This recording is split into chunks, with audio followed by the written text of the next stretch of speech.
All right, so get ready for a deep dive into a case that'll really make you think, and it's one that'll stick with you. Yeah. The Little Rock serial stabbings. Oh, yeah.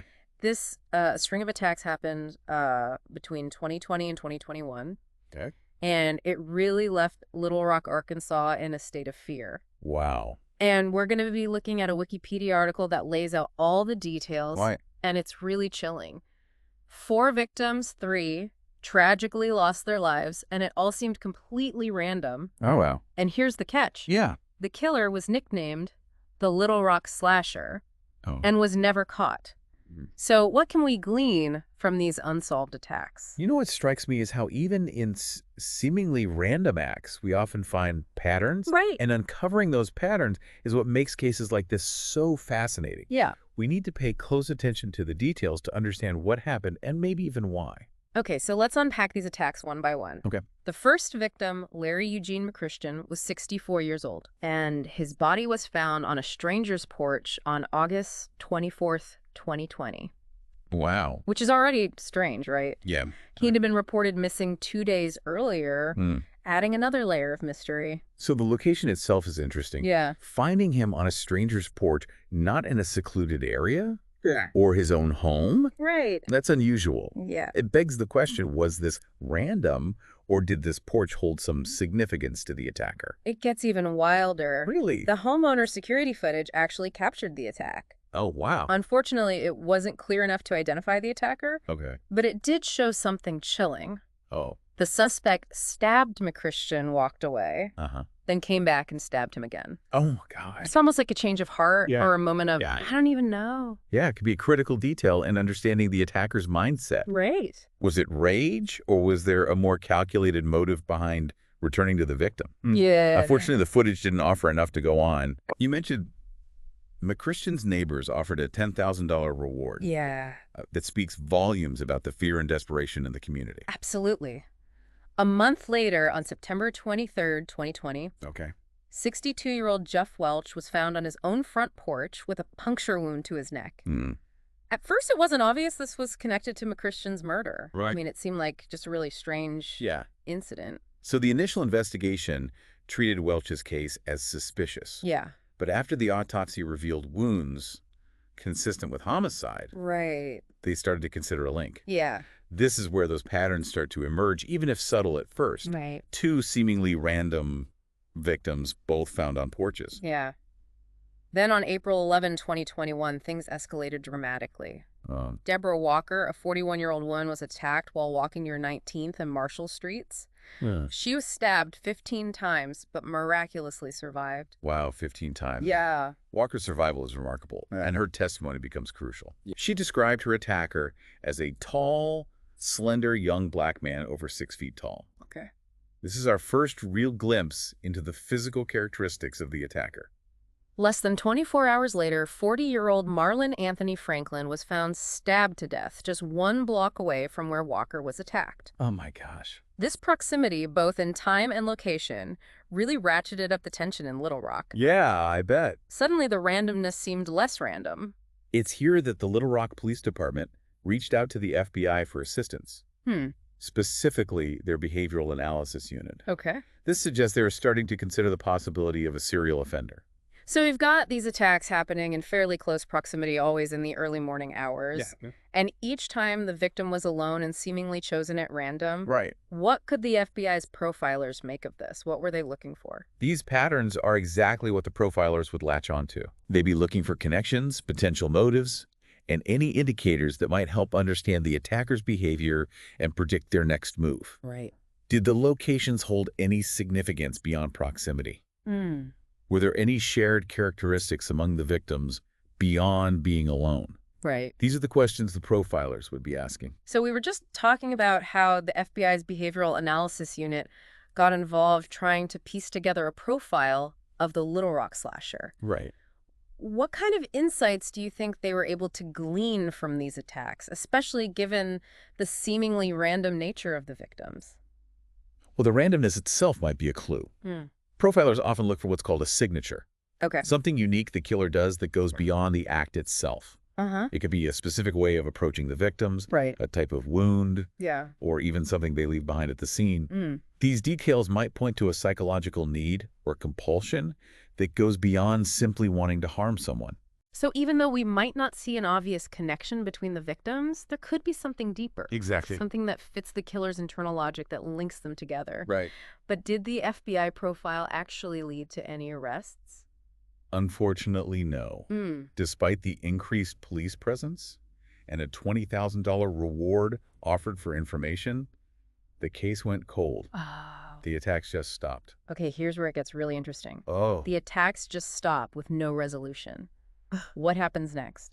Well, the public's reaction is a fascinating study in itself. Yeah. You can imagine the fear and anxiety that gripped Little Rock at the time. Right. The seemingly random nature of the attacks made everyone feel vulnerable. Mm-hmm. Social media was buzzing with theories, potential leads, and of course fear and outrage. Oh, yeah. But what's really intriguing is the emergence of local vigilantes. Vigilantes? Like real-life superheroes? Believe it or not, yes. Come on, what were they hoping to accomplish? Individuals known only by their aliases, like Tothian, Master Legend, and Shadow Vision, Wow. took to the streets, vowing to hunt down the killer themselves. Seriously? It highlights the desperation and desire for action within the community. The police were seemingly at a standstill. Right. The FBI profile hadn't led to an arrest. Yeah. And people were terrified. Yeah, I bet. These vigilantes, in their minds, were filling a void left by law enforcement. It's almost like something out of a comic book. Right. But you have to wonder, how effective could they really be?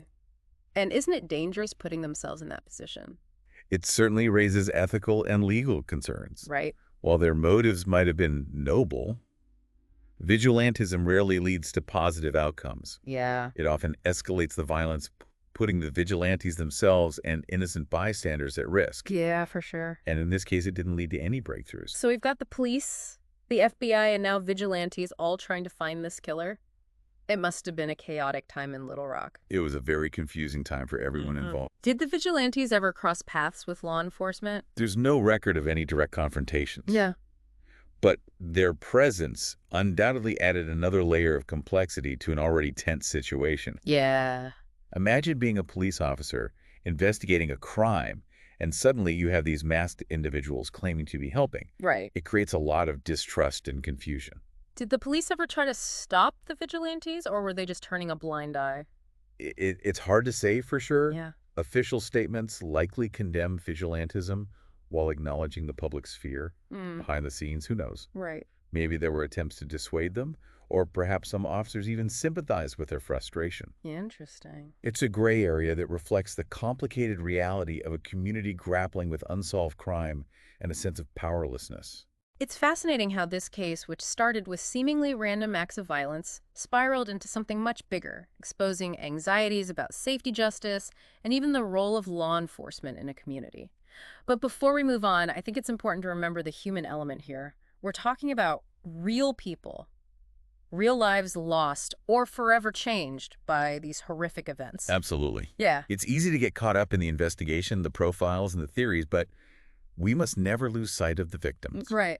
Larry McChristian, Yeah. Jeff Welch, Marlon Franklin. Their stories matter. Of course. And let's not forget Deborah Walker, who survived an unimaginable ordeal. Right. These attacks weren't just statistics. They were deeply personal tragedies that left lasting scars on the community. So we've been exploring the Little Rock serial stabbings, and, it's a case that leaves you with a lot to think about. Yeah, definitely. We've got these seemingly random attacks, the FBI profile that didn't lead to an arrest, Right. the emergence of vigilantes. It's just a tangled web. Yeah, it really is. Yeah. But in the end, the Little Rock slasher was never caught. The attacks just stopped as abruptly as they began. It's almost more unsettling than if they had caught the killer. Right. The not knowing, the lack of closure that can hang over a community for years. Sure. It forces you to confront the reality that sometimes, even with all our technology and investigative tools, some mysteries remain unsolved. I keep thinking about that $20,000 reward and the fact that nobody came forward with information. Right. Do you think that points to the randomness of the attacks? Like maybe the killer wasn't someone deeply embedded in the community, someone with connections that could be traced. It's certainly a possibility. Yeah. It could suggest the killer was transient passing through Little Rock, Yeah. or maybe someone living on the fringes of society, not someone with strong ties to the area. But there are other possibilities too. Yeah. Maybe someone did know something, but was too afraid to come forward. Right. Or perhaps they had information, but didn't realize its significance. It's a reminder that even in the age of social media and instant communication, crucial details can slip through the cracks. So what happens now? Is there any hope of solving a case like this after all these years? Where would investigators even begin to look for new leads? Well, cold cases are never truly closed. Okay. New technologies emerge. Witnesses might feel more comfortable coming forward after time has passed. Yeah. Or even a seemingly unrelated investigation could uncover a connection. Right. It often just takes one small break, one piece of new information, to reignite a cold case.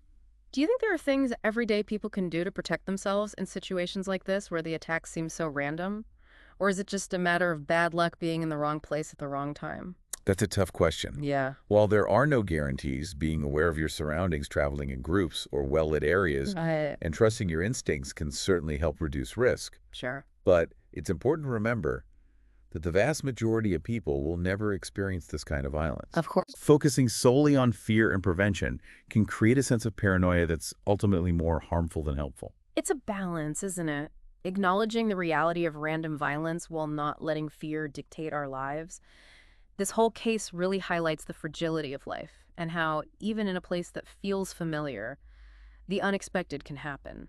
It's a stark reminder that none of us are truly immune to the darker side of human nature. It's also a testament to the resilience of the human spirit. Yeah. We saw it in Deborah Walker's survival. Yeah. And in the community's determination to find answers. Right. Even in the face of tragedy and uncertainty, people came together to support each other, to seek justice, and to rebuild their sense of safety. Yeah. It's a reminder that even in the darkest of times, hope and the human spirit endure. We've covered a lot of ground in this deep dive, but I'm left with so many questions. Yeah. What do you think is the most important takeaway from this case? What should we be thinking about even as we move on to other topics? Well, I think the Little Rock serial stabbings challenge us to confront the complexities of unsolved crime. It's a reminder that there are no easy answers, that justice isn't always served, and that the pursuit of truth can be a long and winding road. For sure. But even in the absence of a definitive resolution, we can still learn from these cases. Right. We can examine the patterns, the societal factors, the human stories, and strive to create a world where these tragedies are less likely to occur. It's a heavy topic, but one that deserves our attention. We can't ignore the darkness, but we also can't let it consume us. We have to find that balance between awareness and hope, and continue the conversation about how we can create a safer and more just world for everyone. And maybe someday, even cold cases like this one will find their resolution. Well, that's it for our deep dive this week. Thanks for joining us, and we'll see you next time. Thanks for having me.